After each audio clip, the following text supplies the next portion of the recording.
नमस्कार स्वागत करुच्ची आज मुख्य गुरुत्वपूर्ण खबर को आपण को दर्शक बंधु एबे आमर हस्तगत होता खबर रही बात्या संपर्कित आसंता सप्ताह बात्यार संभावना बंगोपसागर घूर्णिबलय नेब बात्यार रूप तेबे जानिबा प्रकृत में यह लघुचाप किभली भाव सृष्टि होगा जाउची एवं यह केउं स्थान में सृष्टि होबो एवं यार ओडिशा उपर किभली भाव प्रभाव रहिबो एवं केउं स्थान को यह प्रभावित करिवो से संबंध में पाणीपाग विज्ञानी मान मतामत कौन रही है संपर्क संपूर्ण विवरण में आपको वीडियो प्रदान करी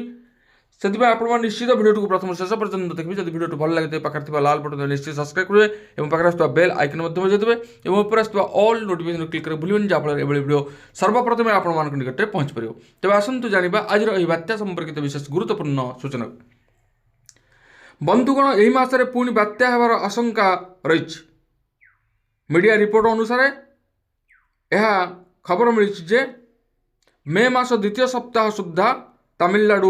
उपकूल बंगोपसागर सृष्टि हो पारे घूर्णिबलय यही घूर्णिबलय बात्यार रूप नहीं पारे पाणीपाग विशेषज्ञ मानकर मतरे मे 12 तारिख बेलू तमिलनाडु निकट दक्षिण बंगोपसागर रे एक घूर्णिबलय सृष्टि हो पारे यह घनीभूत हो मे 13 रु 14 मध्य बात्यार परिणत हो पारे बंधुगण सबुठार बड़ कथा यही बात्या ओडिशा और पश्चिमबंग उपकूल मुहाइबार संभावना रही आज आम आपण मानक बात्या सह जड़ित किसी गुरुत्वपूर्ण कथा विषय कहबू ताहले बंधुगण आसतु जानिबा ए बात्या विषय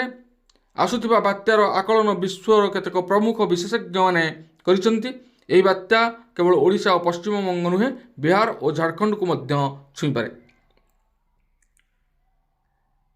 मे 9 तारिख आड़कू अंडमान निकट में आउ एक घूर्णिबलय सृष्टि हो आकलन कर घूर्णिबलय घनीभूत हो म्यांमार आड़कू गति कर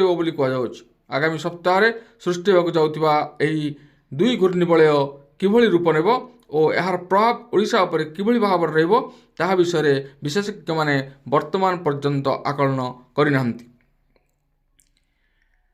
तेज विशेषज्ञ मान मतरे चलित वर्ष एप्रिल मासरे बंगोपसागर में कौन घूर्णिबलय सृष्टि होता तेणु यही वर्ष मे मसरे यहीपरि किसी होबार अधिक संभावना रही गत वर्ष मे मसरे अम्फान बात्या आसीथिला और यह पूर्वर 2019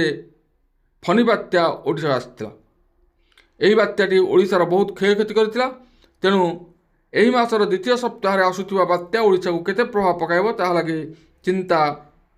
विशेषज्ञ माने चिंतित अछंती तेणु यही मासर द्वितीय सप्ताह आसुवा बात्या पई आम मानकु सावधान रहिबा उचित और अन्य मानकु ए विषय सूचना देवा उचित तेज बंधुगण वर्तमान मु कहि रखा चाहे ये जो पोस्टटी मु आपण मान आगे व्याख्या कली ए पोस्टटी एक प्लाटफर्म रे शेयर होइछि तेबे प्रकृत रे ए कौन सतरे बात्यार खबर कहीं सेपरी किछि मन हेउ नाही हुए तो यह मिथ्या गुजब होइथाइ पारे एही भली भाव रे प्लाटफर्म रे अनेक मिथ्या खबर प्रचारित होउछि जहाँ मु आपण मान आगे वर्तमान कहली केउं समय बात्या आउ केउं समय प्रचार करा जाउछि ताहा एक चिंतार विषय लोक मानकु द्वंद्व में पकाउछंती तेणु एभली भाव में अनेक फेक न्यूज आपण माने देखिବାକୁ पाउथिबे तेणु याठारु दूरे रहिबा निहाती भल तेणु पाणीपाग विज्ञान सद्यतम सूचना जहाँ रही ताहा रही वर्तमान पाग निश्चित रूपे बदली एवं गोटे सप्ताह पर्यंत ठंडा आगकू जारी रहिबो एवं भीषण कुहुड़ी जनजीवन को अस्तव्यस्त करिबो विभिन्न स्थान को कुहुड़ी पाई मध्य अलर्ट जारी करिछि पाणीपाग विभाग तेबे या भितर बात्यार प्रश्न उठुनी किंतु ये जो खबर लोक मानकु विभ्रांत करिवार प्रचेष्टा यह निहाती निंदनीय तेणु भाई माने आपण मानकु अनुरोध एभली भाव में पोस्ट आपण माने केबे मीडिया रे करंतु नाही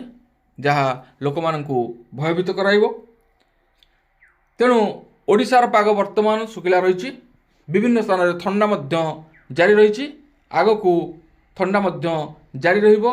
ତେବେ ଆଗକୁ ଆସୁଛି ଭୀଷଣ ଗ୍ରୀଷ୍ମ ପ୍ରବାହ ଆଉ ପ୍ରଚଣ୍ଡ ଖରା, ତା'ର ସାମ୍ନା ଆମକୁ କରିବାକୁ ପଡ଼ିବ। ତେଣୁ ପାଣିପାଗ ବିଜ୍ଞାନୀମାନେ ପ୍ରତିଦିନର ପାଣିପାଗ ଉପରେ ଯାହା ସଦ୍ୟତମ ସୂଚନା ଦେବେ ତାହା ଆମେ ଆପଣମାନଙ୍କୁ ନିଶ୍ଚିତ ଅବଗତ ନିମନ୍ତେ ଜଣାଇବୁ। ତେବେ ଏ ଥିଲା ଆଜିର ପାଣିପାଗ ସମ୍ପର୍କିତ ବିଶେଷ ଗୁରୁତ୍ୱପୂର୍ଣ୍ଣ ସୂଚନା। ଆଜି ପାଇଁ ଏତିକି, ପୁଣି ଦେଖା ହେବା ଆଗାମୀ ଭିଡ଼ିଓରେ। ରହୁଛି, ଧନ୍ୟବାଦ, ନମସ୍କାର।